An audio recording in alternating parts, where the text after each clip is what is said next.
Cairo, Seattle.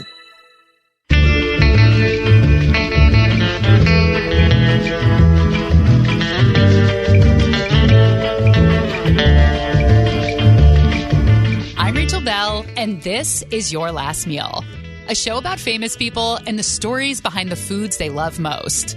Today on the program, Ishmael Butler. I'm having my cake and I'm eating cake. Yeah, I'm having my cake and I'm eating cake. Ish is a founding member of Shabazz Palaces. You are listening to his song, Cake. And he is one of the founding members of Diggable Planets, easily one of the best hip-hop groups in the 1990s. And this is not my first encounter with Ish. Several years ago, I went to his house to do a print story about what was inside his refrigerator. So I might make you get up and look in your fridge again so we can compare. Ooh, okay. I have a list here of what you had in there before, so we'll see how much has changed in, oh my God, 8 years. That'll be interesting, yeah. Yeah. And pastry chef Brittany Bartoladen will join the show to bust some myths about an old-fashioned, fussy French dessert, the chocolate souffle. But first, my conversation with Ishmael Butler. He said, my son, just do us what thou art with me. Very important fact I read, your birthday is my half birthday. So we're basically the same person. Oh, we're basically the same person. Yeah. Yes. Oh, yeah, that's right. That's true. Sense. It is true. Yeah. And your mom is Barbara and mine is Barbara. And I started this thing called DOB because I have so many friends because it's that generation, you know. I'm DOB, daughter of Barbara. But you, I guess, oh my God, you're an SOB. That doesn't sound as good. That's okay. I don't mind. But I used to have an email called Barbara's Son. That was my email address. You did? Oh my God, that's the cutest thing ever. Did she think it was cute? She had already passed by then, so but she would have. Did you do it then just as a memorial? No, everything's a memorial to my mom. I probably, I don't know, but I was just trying to think of something unique and clever to me that I could remember and tell people, you know what I mean? Yeah. Email happens to be one of the only communication technologies that Ish chooses to engage with. Is it true that you don't have a cell phone? I don't, yeah. And do you have social media? So I have all of it. When I lost my phone, I lost the ability to be able to log into it. So when that happened, I sort of fell away from my phone in a slow float because I lost my phone at the airport in New York. Got back to Seattle. It was after a tour, so I just kind of was chilling. Didn't really want to be bothered anyway.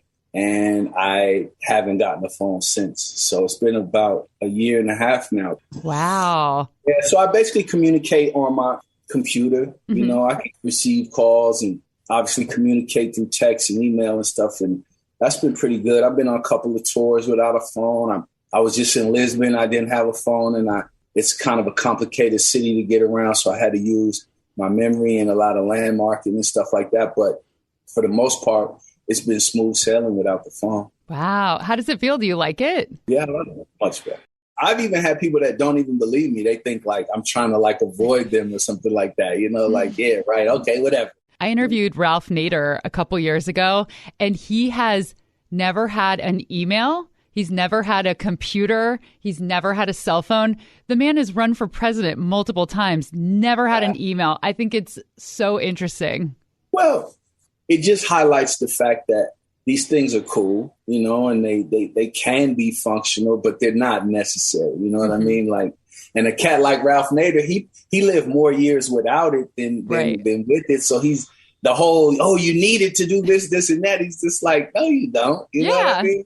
Yeah. Like I mentioned earlier, this isn't my first time interviewing Ish. I wrote a very short-lived column for The Stranger, which is an alt-weekly paper in Seattle called Show Us Your Fridge. As a voyeur, I loved this column. I got to go into the homes of noteworthy Seattleites and do one of my favorite things ever. Look inside their refrigerators. Do you remember we did an interview, I looked it up today, in March 30th, 2015, and it was for The Stranger, and I came to your house and made you show me what was in your fridge.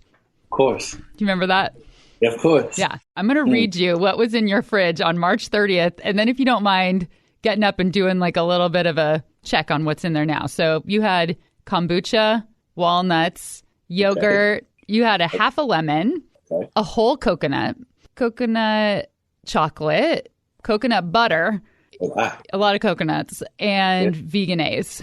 Okay. Oh, and you had a ton of herbal tinctures. Uh-huh. Yeah, because my girlfriend at that time, she used to make tinctures, and I had hell of them at my house. Yeah. But I don't have those tinctures. Those tinctures I don't have anymore. She's gone. The tinctures are gone.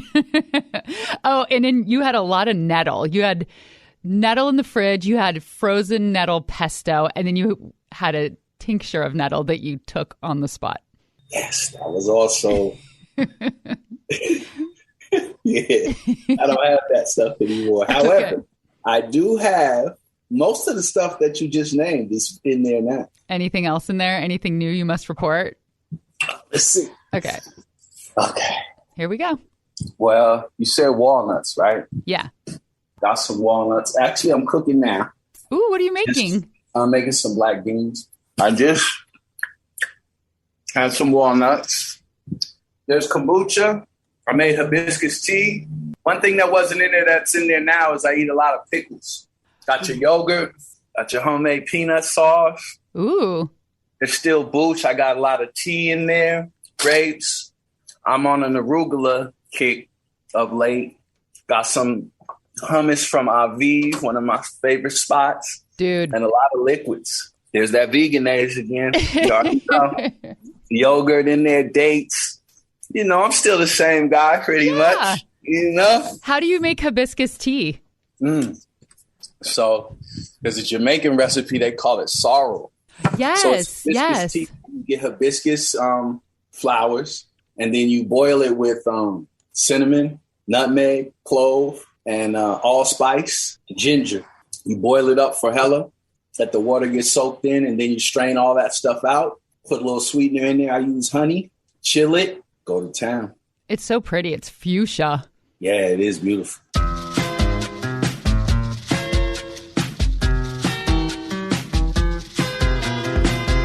Ish grew up in Seattle's Central District in the 1970s and 1980s. If you had land, you put stuff on your land. You know what I mean? So my grandmother grew all types of vegetables, greens, tomatoes, cucumbers, herbs, and flowers, the fruits and stuff. We had an apple tree, a plum tree, and a cherry tree in our backyard.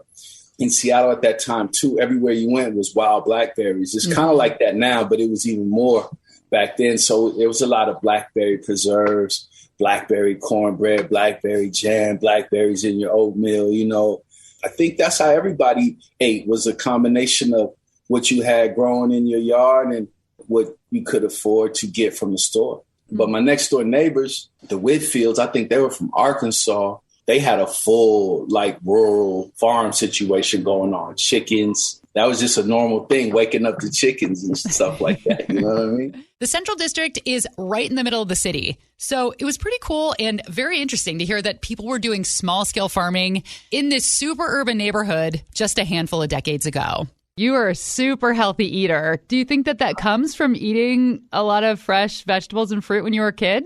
I think the sort of like willingness to try new things. Back then, like, we didn't really say, oh, Mom, I want this or I want that. You know what I mean? You ate what you got fed, you know? So if they were cooking greens or Brussels sprouts or spinach or whatever, like, it never occurred to me to think I didn't like it and ask for something else. So I think that, like, helped to broaden my palate, let me be adventurous when it came to trying out things and seeing what I liked, and also being accustomed to eating fresh and healthy things as well. So, yes, I do think that had a lot to do with it. But also my pop he had got into eating healthy, paying attention to what you eat when he was young, and he imparted that to me. When I talked to you last, you said that you like to go grocery shopping every day. Very Pretty European. Much. Do you still do that? Yeah.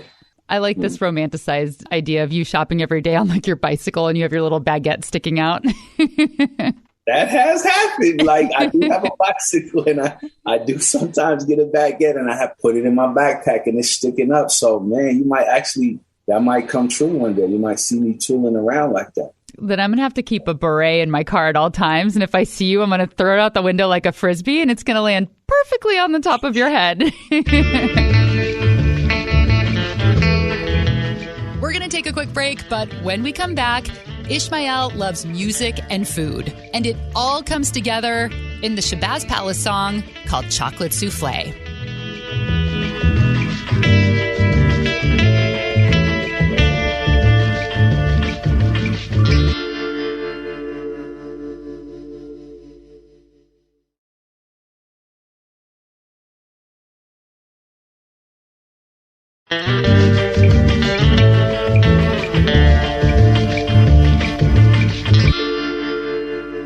Okay, so you have a song called Chocolate Soufflé. A little bit of the lyrics, hey, hey, live life like a chocolate soufflé. Hey, hey, hey, live life like a chocolate souffle. What does it mean to live your life like a chocolate soufflé? Fluffy, sweet, warm, dark illumination, desired, desirable, excessive, simple mixtures of simple ingredients to come up with extravagant confections. Things like that. I love that. Have you made a chocolate souffle before? Yeah. Do you make it often? I've never made one before. I've never had one. Nah. It's not easy to make because you got to really have your sort of like techniques together, your ingredients together. You know, there's like magic kind of involved in getting it right. I don't really like them that much. I like the idea of them more than I actually like the taste of them. And I like the word. I like the way it looks and sounds. And yeah, it's evocative to me. Yeah. How did you come up with that lyric? How did the chocolate souffle pop in your head? You know, I don't have the foggiest idea, but when you're making music and stuff, like thought is just like a river flowing through your mind, and like some things you can catch and grab, and some things wash ashore, you know, and you don't really know where from upstream they came, you know what I mean? But probably just from some exposure to it, my mind being attracted to it, and then sort of just putting it in the files in my mind, and then like when I needed it or when some certain circumstances happened, it came up and I was able to grab onto it and take off from there. Now I'm trying to think of other foods that are a better idea conceptually than actually in flavor. I feel that way about macarons, those little French. I don't really like them, but they look so cute. Awesome. Green, purple, blue. Like, yeah. I love seeing them, but I've never, ever in my life purchased one or even, I can't even say I tasted them. I had one recently and I was like, meh. Are they sweet? Yeah, they're sweet, and it's meringue on the outside, and it's supposed to be soft meringue, but I think they're too sweet. Yeah, I'm not into those either. That's a good example of that.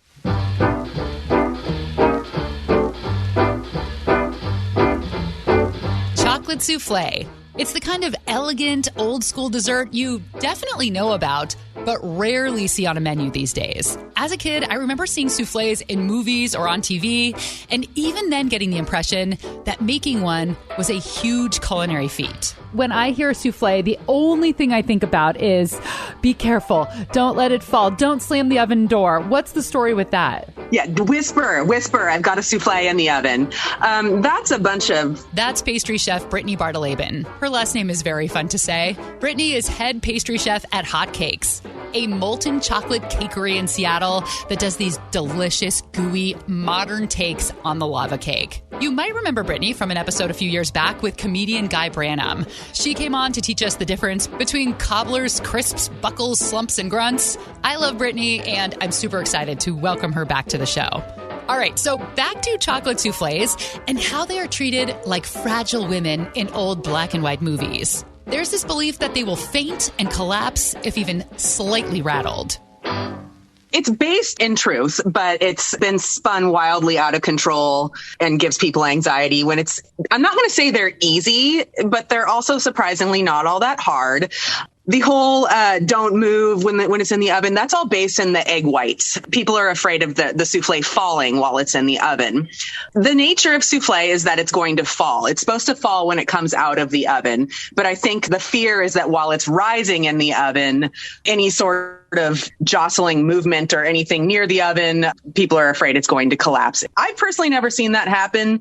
but it's sort of gained this fear, kind of like pie crust. It's similar to pie crust, where people get afraid because of all of these old wives' tales, which are kind of ridiculous. What is a chocolate souffle? So a chocolate souffle is essentially a chocolate mousse. It's all the same components of a chocolate mousse. It's 5 ingredients: eggs, chocolate, sugar, butter, salt, sometimes vanilla. But rather than making your chocolate mousse and digging in with a spoon, you are going to portion it into buttered and sugared ramekins and bake it in the oven until it rises and becomes this light, airy, ethereal, magical little dessert. So you could actually make a batch of this, like a double batch, and then have mousse one day and souffle the next day. It's exactly the same. Totally. Brilliant idea. You may have noticed that both Ish and Brittany describe chocolate souffle as magic. So a good souffle, when it comes out of the oven, will have a light and airy outer texture that practically melts in your mouth. And then as you get closer to the center, the souffle will have a texture that's more creamy, sort of custardy, eggy. Ideally, it's had some sort of sauce poured into the center of it that sort of mingles with that souffle and creates just these beautiful, creamy textures that it's there's nothing like it. There's nothing like a souffle. It's magical. Ooh, so what's an example of a sauce you would pour in? I've actually never had a chocolate souffle before, or any souffle. Oh, you're missing out. My favorite sauce to pair with souffle is just a simple creme anglaise, which is basically melted ice cream base. It's just going to be a nice custard sauce. For me, that's just the best blend of textures, but it's also common to serve it with a fruit sauce or even just fresh fruit, whipped cream. But if you ask me, creme anglaise is the way to go. To make a chocolate souffle, the eggs are separated. The yolks are mixed with melted chocolate and butter, and the whites are whipped into fluffy peaks, which is part of what makes the dessert rise into an airy cocoa cloud. You need to use the best possible chocolate you can get your hands on. A good souffle is only as good as the chocolate that you're using. You need to make sure and butter and sugar your ramekin thoroughly. Heat is very important. That's what makes the souffle rise. One of those old wives' tales that actually rings true is don't open the oven door while they bake. Less heat means less poof. But you don't need to whisper or tiptoe around the house while it bakes. But if you just follow those basic steps, you're going to be able to pull off a decent souffle. Do you see them on menus anymore? Do you think that it's an old school dessert? It is an old school dessert. It was mostly popular in like the early 1900s. I think they probably started going away around the time that like we were born, like early 80s is when they were just like, okay, we're done with this. We started seeing more deconstructed desserts. A lot of it is everybody's involved in a souffle. The pastry chef needs to actually make the souffle, and it's not as common to have a pastry chef there during service anymore. If that's the case, and if you want to put a souffle on your menu, you are relying on most likely your pantry cook, the person who plates desserts. That's the first job you get at a restaurant. Then you move up to sauce and grill and things like that. So to be honest, a pantry cook is probably one of the lower skilled positions in a restaurant. And so you don't necessarily want that person making your souffle. And then the service staff gets involved. They bring it to the table, they pour the sauce. So it's like that old school production dessert. It's a lot of trouble to go to. There's just a lot that goes into the execution that people are just moving away from. The souffle has to be made to order, so it can be served tall and puffed up, and it will collapse within about 15-20 minutes. In French, the word souffle means to inflate or to puff. And the first written recipe is attributed to French chef Vincent Lachapelle in the early 18th century. But his was a savory souffle, no chocolate. The chocolate souffle came later. Have you had a savory souffle? Yes, and that I would actually eat that over a chocolate souffle any day. Like a good cheesy, herby souffle to me is just delicious. So on your personal rank of desserts, I'm sure you don't eat souffles very often, but How would you rank them? 1 being like, ugh, I'd really never, ever need to have that dessert. And 10 being my favorite. Like that kind of texture and flavor, where do you put it on your dessert scale? I'd give it a 3. Let's just say I respect them. I respect them immensely. It's just not what I'm going to order. It's not what I like to eat. I'm a fruit person, believe it or not. I know pastry chef for a chocolate cakery, but I would much rather have a well-made double crust fruit pie any day of the week than a souffle. But having said that, I think it's something everybody should make once in their lives, just because I'm not going to say they're easy, but they're also not that hard. And you will feel like such a rock star when you pull it off, because you will. I really want to make one. They're so cute. They're like these little ramekins wearing tall Russian puffy fur hats. If it wasn't summer, I would challenge us all to make souffles and post them on Instagram.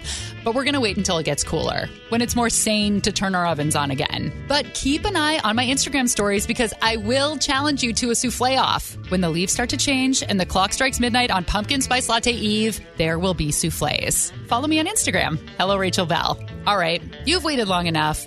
After the break, Ishmael Butler reveals his last meal.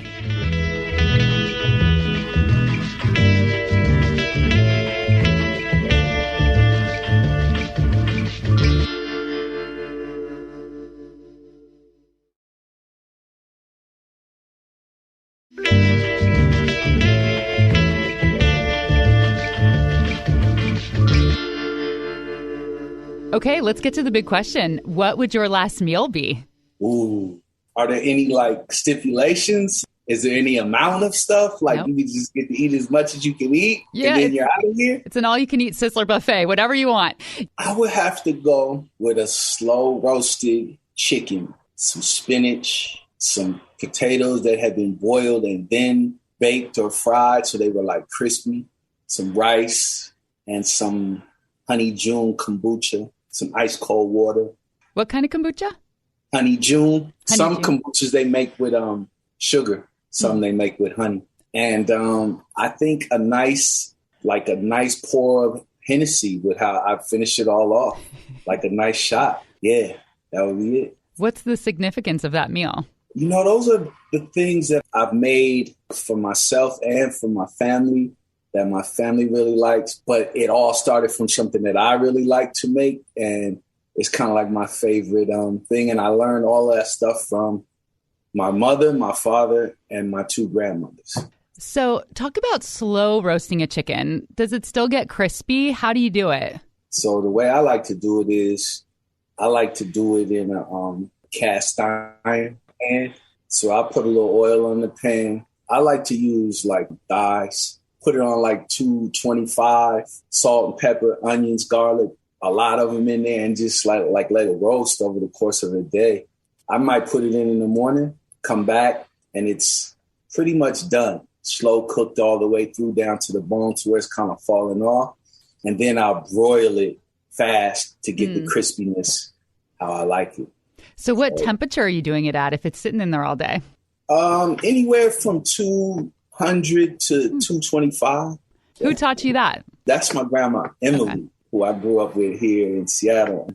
Who taught you how to make potatoes? My dad. How does he do it? Like if you can get them in the fridge when you cook them, or like if you fry them or bake them, they'll get crispier than they would if you hadn't boiled them and let them chill for a little while. For his last meal, Ishmael Butler wants slow roasted, crispy chicken thighs, some spinach, crispy potatoes, rice, honey June kombucha, ice cold water, and a nice pour of Hennessy. What's the significance behind your last shot of Hennessy? Well, when you say last meal, I'm thinking either you're about to get executed or you're about to like leave this earth forever or something. So I was just trying to have a stiff one before that happened. You know what I mean? Like, just trying to, take the edge off. Yeah, so, but that's my favorite alcoholic drink. Is that something that you drank like since you were a teen, or did that come later? That came later. I didn't drink or nothing as a teen. I was an athlete and I was like real meticulous about what I put in my body and stuff like that. So I didn't drink until I got older. But all my uncles drank it, and it's kind of like, all the cats in the hood drank Hennessy. And once I tasted it, I was like, okay, I see why this is a thing, Can you describe what it tastes like? I actually have never had it. It tastes like warm, sort of like Fireball with the edges sort of softened around it. You know what I mean? It's kind of like the alcohol version of a chocolate souffle. It really is. And the two of them together would probably be pretty good as well, I bet.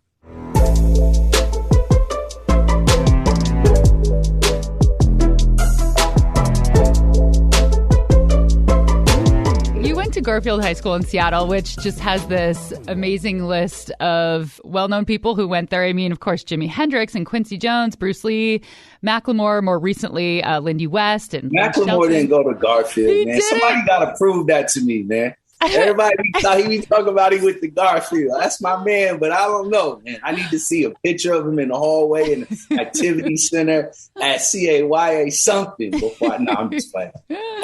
It said it on Wikipedia, so it's true. Okay. Oh, okay, yeah. Well, I was wondering if you thought, I mean, is there some kind of magic to this school or the neighborhood? Like, why do you think so many successful, interesting artists came out of that school? This land that we live on is definitely magical.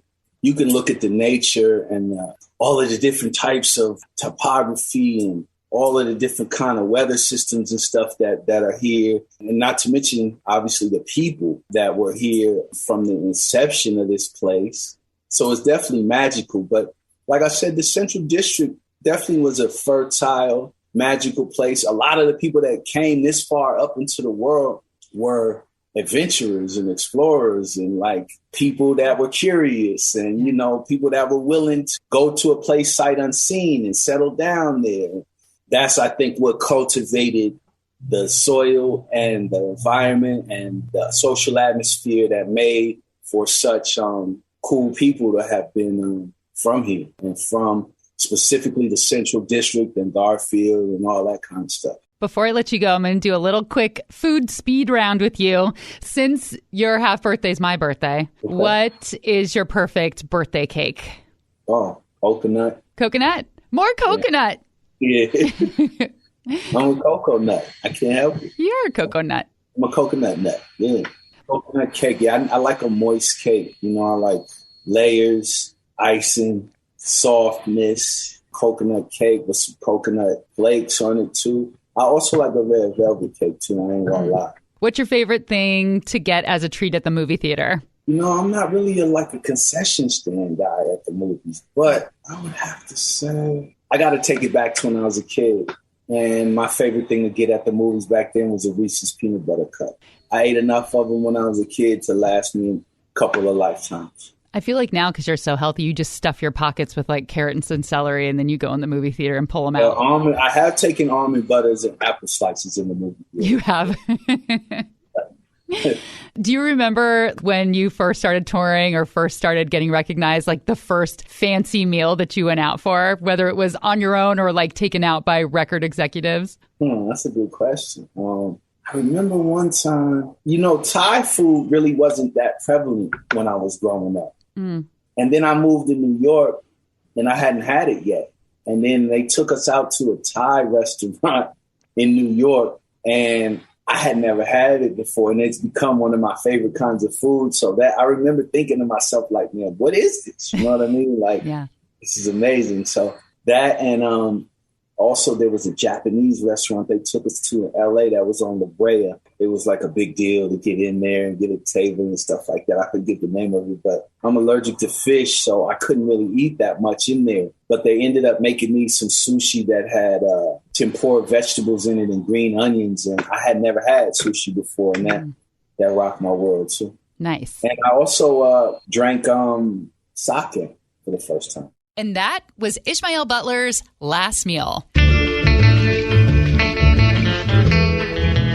Shabazz Palaces is playing the Day In, Day Out Festival in Seattle this Saturday.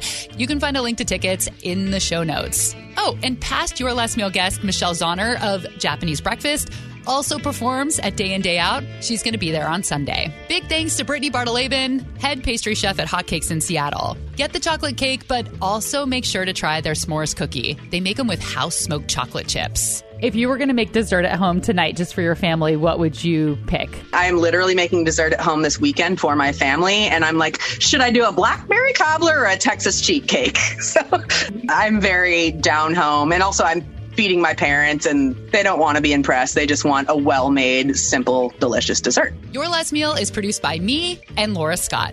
Original theme music by Prom Queen. If you're not already, follow along on Instagram. I'm Hello Rachel Bell, Belle.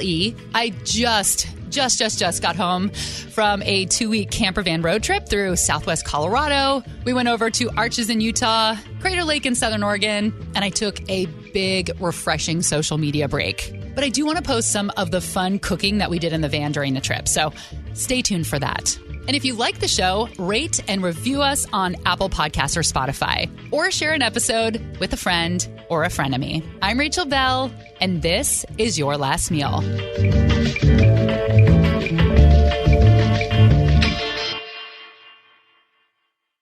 Hey. Hi. Sorry, I'm late. I forgot. That's okay.